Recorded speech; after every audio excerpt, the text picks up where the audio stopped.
সংস্কার নিয়ে যে জটিলতা তৈরি করেছে পরিকল্পিতভাবে, একটি সুষ্ঠু নির্বাচনের জন্য যেই পাটাতন তৈরির কথা, সেইখানে সমস্যা তৈরি করা হচ্ছে যে ইচ্ছাকৃতভাবেই কোনো একটি অশুভ শক্তি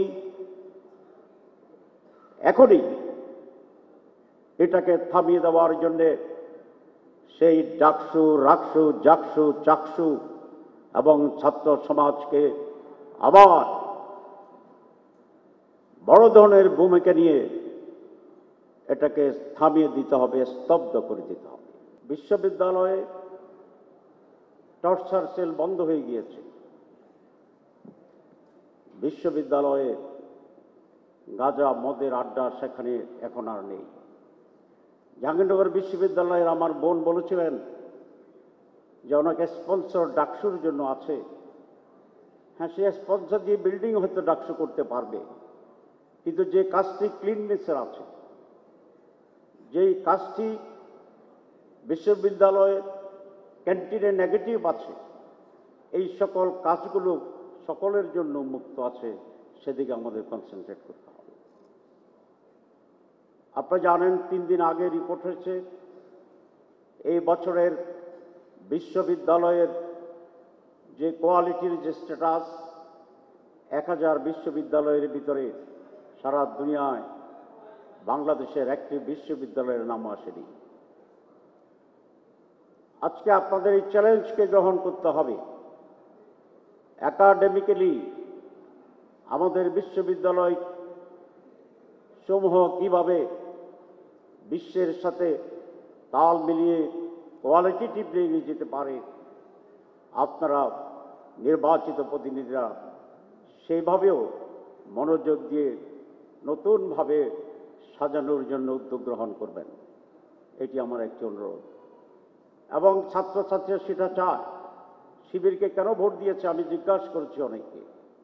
তারা বলেছে শিবির তার স্বীয় মহিমায় যে সমস্ত গুণাবলী আছে, ভদ্র আচরণ করা, কনস্ট্রাকটিভ কাজ করা, ছাত্রছাত্রীর কল্যাণে মনোযোগ দেওয়া, তার পাশাপাশি অত্যন্ত গুরুত্বের সাথে যেটা বলেছেন যে শিবিরের প্যানেলে যারা আছে তারা একাডেমিক্যালিও অনেক সাউন্ড এবং স্পেশাল। তাহলে বোঝা যায় যে আজকে বিশ্ববিদ্যালয়ের রাজনীতি 52-এর যে মেজাজ ছিল, 69-এর যে মেজাজ ছিল, আমাদের স্বৈরাচার বিধি 90-এর আন্দোলনের যে মেজাজ ছিল, সেখানে ছাত্রছাত্রীদের মনোভাবে একটি মৌলিক পরিবর্তন এসেছে। তখন রাস্তার বিপ্লবী চেতনাই ছিল তাদের মূল সম্বল। রাজনীতির অংশগ্রহণের ভিতরেই তারা নিজেদেরকে বহিঃপ্রকাশ করার জন্য সেদিন চেষ্টা করেছিলেন। কিন্তু আজ বিশ্ববিদ্যালয়ের ছাত্রছাত্রীরা তার চেয়ে বেশি গুরুত্ব দেয় একাডেমিক এক্সপানশনের উপরে, একাডেমিক কোয়ালিটির উপরে, একাডেমিক অ্যাডভান্সমেন্টের উপরে। কারণ বিশ্ব যেহেতু ছোটই আসছে, ঢাকা বিশ্ববিদ্যালয় থেকে পড়ে তাকে যেতে হবে আর কোনো বড় বিশ্ববিদ্যালয়ে পিএইচডি করার জন্যে। সুতরাং সেখানে স্লোগানে, বিপ্লবী চেতনায় শুধুমাত্র সেখানে যাওয়ার সুযোগ নেই। সেখানে কম্পিটিশন হবে আপনার ক্যারিয়ারের, একাডেমিক আপনার কোয়ালিটির জন্যে। তাই তারা এই কথাই মনে করে যারা একাডেমিক্যালি এবং অন্যান্য পজিটিভ জায়গায় ছাত্র সমাজকে এক্সাম্পল তৈরি করে দিতে পারবে, they will be the leaders of the students. It is proof now. এটাকে আমাদের গুরুত্ব দিতে হবে। শেষ কথা, জুলাই বিপ্লব বিশ্ববিদ্যালয়ের ছাত্রদের রক্তের বিনিময় হয়েছে নেতৃত্বের জায়গায়। সারা দেশ তাদের সাথে ছিল, কোনো সন্দেহ নেই। আপনাদের সেই সংগ্রাম ফ্যাসিবাদকে বিতাড়িত করেছে ভারতে, কিন্তু এই সংগ্রাম শেষ হয়নি। আপনাদের সেই সংগ্রাম দিয়ে বাংলাদেশের দুর্নীতিকেও প্রশান্ত মহাসাগরে ফেলে দিতে হবে।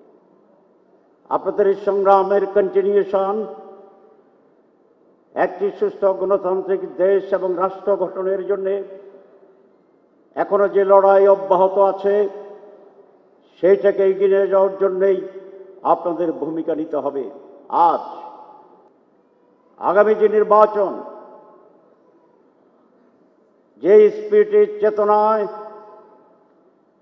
তরুণ ছাত্ররা ছাত্রীরা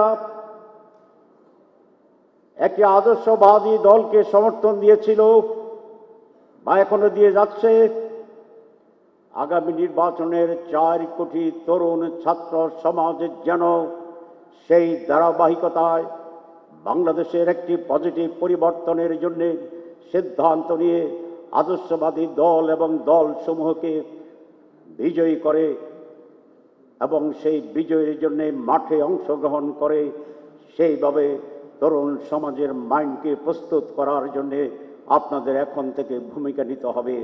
আপনাদেরকে সেই রকম ছোট ছোট করে মেসেজ তৈরি করতে হবে, ছোট ছোট করে থিম তৈরি করতে হবে,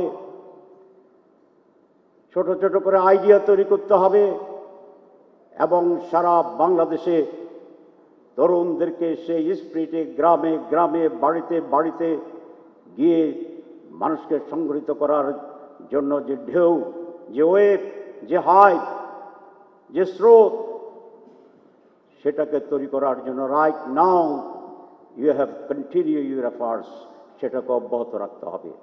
ইনশাআল্লাহ আমরা দেখছি, আমরা আশা করছি বিশ্ববিদ্যালয়ের যে রিফ্লেকশন, এটাই বাংলাদেশ হবে এবং আগামী নির্বাচনে তারই প্রভাবে আর একটি মিরাকল হতে পারে, আমরা এটা দৃঢ়ভাবে বিশ্বাস করি ইনশাআল্লাহ। আপনাদের সবাইকে ধন্যবাদ। আসসালামু আলাইকুম।